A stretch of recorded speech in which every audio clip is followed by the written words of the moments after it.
जय सच्चिदानंद प्रभु। आज हम लोग निज अनुभव पर चर्चा करेंगे कि निज अनुभव का क्यों इतना महत्व है।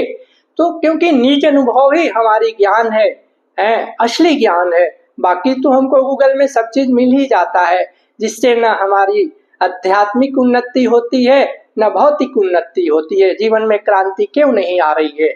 सो प्रभु, इस निज अनुभव को समझने के लिए हम अपने दो ग्रंथों का भी सहारा लेंगे। एक तो है रामचरितमानस और दूसरा ग्रंथ है हमारी सार्वभौम ग्रंथ गीता। रामचरितमानस जो है इस कली काल के लिए सबसे अद्भुत ग्रंथ बताई गई, क्योंकि पहले तो आदि कवि वाल्मीकि ऋषि ने पहले ही से लिख चुके और वाल्मीकि रामायण संस्कृत में। लेकिन इस समय के लिए, कली काल के लिए, जिस समय की लोगों के पास समय नहीं है, स्वयं अपने लिए समय नहीं है, तो एक अद्भुत ग्रंथ है रामचरितमानस। तो इन दोनों ग्रंथों का सहारा लेकर हम लोग समझेंगे निज अनुभव। तो हम पहले रामचरितमानस के चौपाइयों को लेते हैं कि कहाँ कहाँ निज अनुभव पर काफी जोर दी गई है। तो यहाँ भगवान शिव जो हैं माँ जगदम्बे को सुना रहे हैं, उमा को सुना रहे हैं निज अनुभव को, कि क्या बता रहे हैं, सुनिए। उमा कहूँ मैं अनुभव अपना, सत हरि भजन जगत सब सपना। उमा कहूँ मैं अनुभव अपना, सत हरि भजन जगत सब सपना। भगवान शिव बोल रहे हैं कि हे उमा, मैं अपनी अनुभव सुना रहा हूँ कि ये जगत जो है शाश्वत नहीं है, नश्वर है, और हरि भजन ही सत्य है। उमा कहूँ मैं अनुभव अपना, सत हरि भजन जगत सब सपना। क्योंकि ये जगत में तो हम आए हैं जो अपनी अपनी उम्र के मुताबिक, जो भी 10 साल 20 साल 50 साल बच्चे हैं, और यहाँ से हम चले जाएंगे। तो यहाँ से जाएंगे तो हमारी बैंक अकाउंट की जो करेंसी है वो तो जाएगी नहीं, और ये हरि भजन का जो शाश्वत करेंसी है, किसी भी लोक में जाइए वो हर जगह चलता है। इसलिए भगवान शिव हरि भजन पर बहुत जोर दिए हैं। और ये संसार तो आज है, वो कल नहीं है। संसार का मतलब ही है जो सरक रहा है, हर समय इसकी स्थिति को बदल रही, ये शाश्वत नहीं है। तो हर युग आएगा, बदलेगा, लेकिन हरि भजन वही रहेगी, हर जगह ये करेंसी चलेगी। अभी दूसरे महापुरुष के पास हम चलते हैं। इसी रामचरितमानस के ही पात्र हैं कागभूषुंडी जी। कागभूषुंडी जी बहुत बड़े ज्ञानी हैं, और उनके पास जो है गरुण जी जाते हैं। गरुण जी भी बहुत ज्ञानी हैं अपने भ्रम को मिटाने के लिए, क्योंकि उनके मानस में भ्रम आ गया। जब तक भ्रम का भंजन नहीं होगा, हमारी आध्यात्मिक उन्नति नहीं होगी। हम तो बहुत सारे संशयों को लेकर जीते हैं।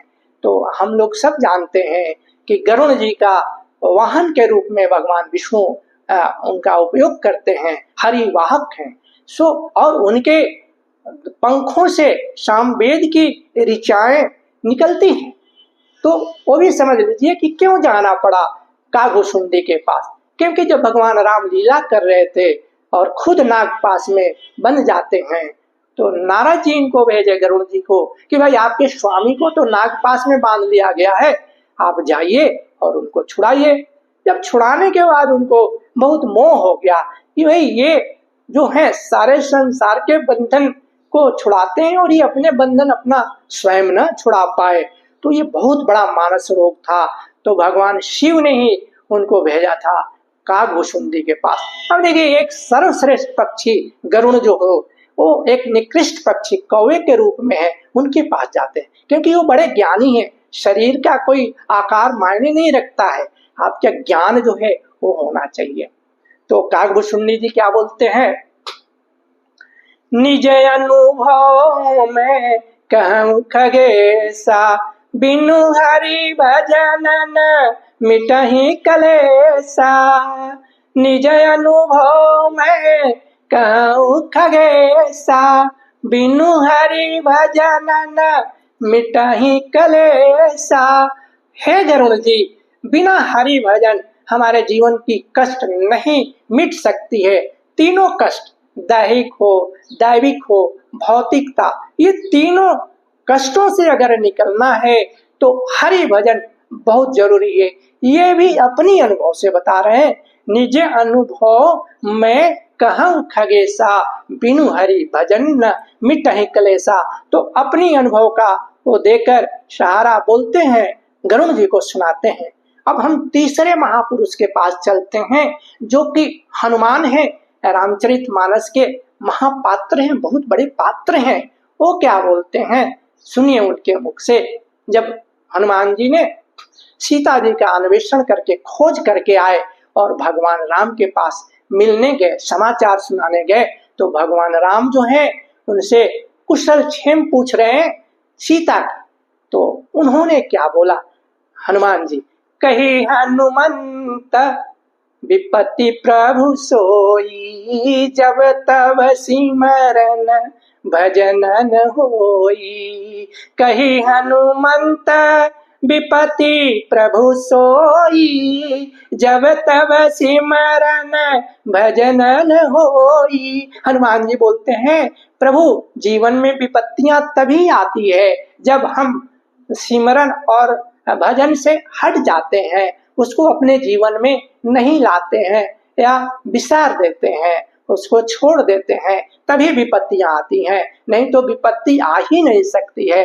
डंके की चोट पर भगवान बोल रहे हैं कि भाई ये आ ही नहीं सकती है। तो प्रभु ये तीन महापुरुष जो है यही बता रहे हैं। तो अभी क्या है, तो हम आगे चलते हैं, गीता से भी सीखते हैं कि गीता क्या बोलती है। तो हम जाएंगे क्षेत्र क्षेत्रज्ञ है अध्याय 13, उसमें है ये श्लोका।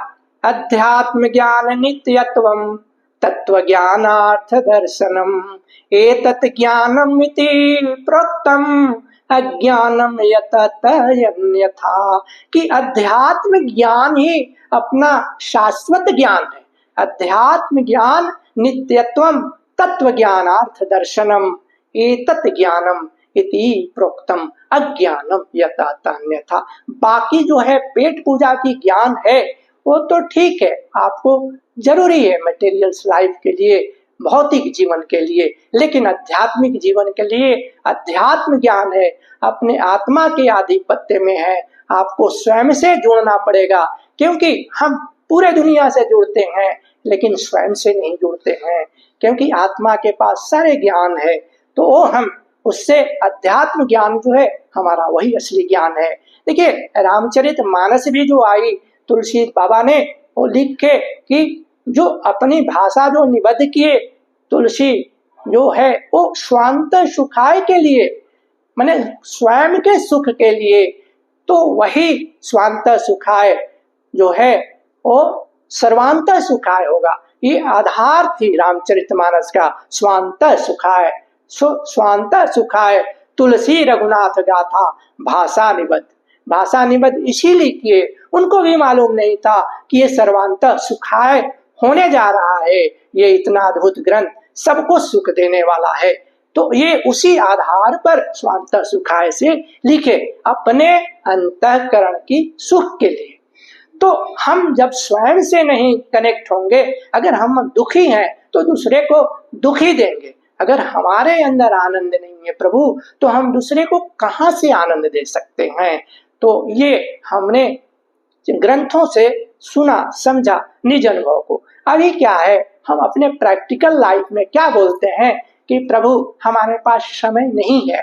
इस आज के कलिकाल में, आज के समय में हम इतना व्यस्त हैं। मैं तो बोल रहा हूँ अपने दैनिक जीवन में ही भजन कर सकते हैं। भगवान तो भाव के भूखे हैं। कौन आपको बोल रहा है कि 4 घंटा ध्यान में बैठो, ध्यान भजन करो, राम नाम, ऐसा नहीं है। प्रभु आप लोग वीडियो अंत तक सुनेंगे तभी अच्छा रहेगा, तो अंत तक सुनने की कोशिश कीजिए। तो जो हमारी ये शिकायत है ये निराधार है। जैसे आप कुछ भी दैनिक जीवन में करते हैं, जैसे करते हैं, जैसे हम भोजन बनाते हैं, तो भोजन बनाते समय भी भगवान का भजन सिमरन कर सकते हैं। मन में चल रहा कि प्रभु के लिए हम भोजन बना रहे हैं, उसमें अलग से कार्य तो कर रहे हैं, तो रस आ जाएगी है उस भोजन में। नहीं है तो भगवान का म्यूजिक ही लगा दीजिए, गाना लगा दीजिए, नहीं अपने मुंह से, लेकिन अपने मुंह से करना अच्छा, आपके अंदर चलते रहना चाहिए। आजकल तो किचन किचकिच हो गया है, पहले हम उसको रसोई बोलते थे, रस का स्रोत, क्योंकि हरि भजन के साथ लोग हम बनाते थे, हमारी दादी माँ वगैरह कीर्तन करके। आज भी गुरुद्वारा में देखिए जो प्रसाद तैयार की जाती है वो हरि कीर्तन के साथ, तो जाइए सादा रोटी सब्जी कितना स्वादिष्ट आता है। तो प्रभु हम अपने किचन को किचकिच से बचाएं और हरि भजन को वहां लाए। मन में याद कीजिए कि हम परमात्मा के लिए भोजन बना रहे हैं और इसके बाद सब लोग खाइए। देखिए कितना है, हम तो अपने किचन को काफी ये कर दिए, आनंद तो है ही नहीं वहां, केवल झगड़े झंझट किचकिच होते रहता है मियाँ बीवी में। सो प्रभु ये कर सकते हैं, जब हम 10 बार पानी पीते हैं दिन भर में हर ग्लास, तो जब भी ग्लास पानी पीते हैं तो एक एक जल कण से जुड़िए और परमात्मा को याद करते हुए, तो हर जगह सोते बैठते हर क्रिया में भगवान को लाइए। कौन बोलता है कि 4 घंटा बैठकर ही नाम लेना, ऐसा नहीं है। अगर आपका लड़का अमेरिका में है और तो आप कैसे याद करते हो, उसका नाम अजय है तो अजय अजय अजय रटते नहीं हो, याद करते हो, भावपूर्ण अपने स्नेह से याद करते हो। वैसे ही प्रभु परमात्मा को याद करते हैं। आजकल सब लोग पूछते हैं कि भजन के लिए समय कहाँ है, कहाँ समय निकालना है, आपको जुड़ना है। नाम मतलब क्या, नाम लेकर बैठना नहीं है 4 घंटा, क्योंकि आपके भौतिक जीवन में सबसे पहले उत्तरदायित्व तो वही है, गृहस्थ आश्रम। गृहस्थ आश्रम सबसे बड़ी आश्रम है, तो सबका उत्तरदायित्व करते हुए अपने जीवन में भगवान का स्मरण करना है। बैठकर 4 घंटा जिसके पास समय है वो करे, लेकिन एक गृहस्थ जीवन में वैसे ही कर सकते हैं आप देखिए एक और एग्जाम्पल देते हैं। पहले पुराने समय में पनिहारिन जो है पानी भरने के लिए गांव से 1-2 किलोमीटर बाहर जाती थी, नदी से या कुएं से लेके आती थी। तो आप देखते हैं 4-5 घड़े के ऊपर घड़े जो सर पर रख लेती है और आजू बाजू में वो अपने सहेलियों से भी इठलाती हैं, बातें करती हैं, हंसी मजाक करती हैं, तो वो घड़ा गिरता नहीं है। क्यों? क्योंकि उनका घड़ा जो पर ही ध्यान रहता है। तो वैसे ही हम संसार में रहना है, हमको जैसे एक पनिहारिन के जैसे अपने सहेलियों से काफी हंसी मजाक बातचीत करते हुए भी उसका ध्यान जो है घड़े से उसके सेंटर में है, अपने घड़े के ऊपर ही, लेकिन जीवन में मस्त है। उसी तरह हमें भी इस संसार में रहकर सर्वेश्वर के साथ जुड़े रहना है। आप हलवाई के चाशनी को देखते हैं, जो जो चूंटे जो हैं किनारे किनारे से रस लेते हैं, वो रस लेना अच्छा है, ले रहे, लेकिन जो डूब गए उसमें तो वो बाहर नहीं निकल सकते, उनकी स्थिति को समझिए क्या है। तो वैसे नहीं जीवन जीना है प्रभु, हर समय सोते बैठते हम हरि भजन कर सकते हैं। आप जैसे श्वास है हमारे जीवन के लिए कितनी महत्वपूर्ण है। श्वास है तो जीव शिव बन सकता है, और श्वास नहीं है तो क्या है, हम 100 बन जाते हैं। तो पहली श्वास से अंतिम श्वास के बीच में जो जीवन हम ले रहे हैं दिन भर, इतनी बार श्वास, तो क्यों ना हम परमात्मा को याद कर लें। कहाँ बैठने की जरूरत है, तो हमने 3-4 एग्जाम्पल दिए प्रभु। आप झाड़ू लगाते हैं, झाड़ू लगाते समय क्यों न सबरी माता जैसे हम लगाएं कि प्रभु आएंगे हमारे घर। तो ये है, हम किचन को ठीक कर लें, भोजन बनाते समय हरि नाम, और पानी पीते समय प्रभु को याद कर लें हर जल कण का, कि वे पानी नहीं रहेगा तो हम जिंदा नहीं रहेंगे। हर श्वास में याद कर लें कि भाई ये हमारे लिए श्वास नहीं है, इसको लाइफ फोर्स बोलते हैं, प्राण वायु। प्राण वायु नहीं रहेगा तो प्राण नहीं रहेगा, तो इसके साथ हम कनेक्ट हो जाएं। मैं नहीं बोलता हूं प्रभु कि आप 4 घंटा काम छोड़कर सब यही भजन में लग जाइए, नहीं, लेकिन हर जीवन में आप जी सकते हो प्रभु। आप चलते फिरते, आप ट्रेवल कर रहे हो, यात्रा कर रहे हो, ट्रेन में जा रहे हो, याद कर लो, याद ही करना है। जैसे अपने बेटे को, अमेरिका वाले बेटे को याद करते हो, कर लो, तो जीवन में क्रांति हो जाएगी प्रभु। निज अनुभव निज अनुभव निज अनुभव है, तो ये आपका जो निज अनुभव से ही हर चीज पॉसिबल है, क्योंकि यही जीवन में चमत्कार लाएगा। कोई चमत्कारी बाबा आपके जीवन में चमत्कार नहीं ला सकते हैं। और ये इसी जीवन के लिए आपको नहीं है, जब भी जो आप दूसरे जीवन में भी आएंगे वो नाश नहीं होता। ये अनुभव गीता के ही आप श्लोकों से समझिए। नायी अभिक्रम नासो अस्ति प्रत्यवायन विद्यते, नायी अभिक्रम नासो अस्ति प्रत्यवायन विद्यते, स्वल्पमपि अस्य धर्मस्य त्रायते महत भयात्। ये जो भजन है, सिमरन है, आप थोड़ा सा बीजारोपण कर लीजिए, ये आपका पीछा नहीं छोड़ेगा, आपको उसका फल दिला के रखेगा और नाश नहीं होगा इसका। ये देखिए, ये करेंसी हर जगह चलने वाली है। ना ये अभिक्रम नासो अस्ति प्रत्यवायन विद्यते, और न इसका कोई उल्टा असर पड़ने वाला है। लोग डरा के रखते हैं ना, मंत्र गलत पढ़ोगे तो उल्टा, इसमें कुछ नहीं है बाबू, कुछ उल्टा नहीं है। बाकी ये आप थोड़ा सा कर लो, स्वल्पम अपि अस्य धर्मस्य त्रायते महत भयात्, थोड़ा बीजारोपण कर लो, वो नाश नहीं होगी। और सबसे बड़ा भय मृत्यु का है, उस समय भी आप भयभीत नहीं होगे, उस भय से छुटकारा मिलेगी। सो प्रभु, मैं जितना कोशिश किया, मैं जो सदग्रंथों से को सुना और सदगुरुओं से सुना और समझा, और जो मेरी ये 61 साल मेरी उम्र है, इसका अनुभव, अपनी निज अनुभव को बता रहा हूँ प्रभु। तो अभी मैं अपने वाणी को विराम दूंगा।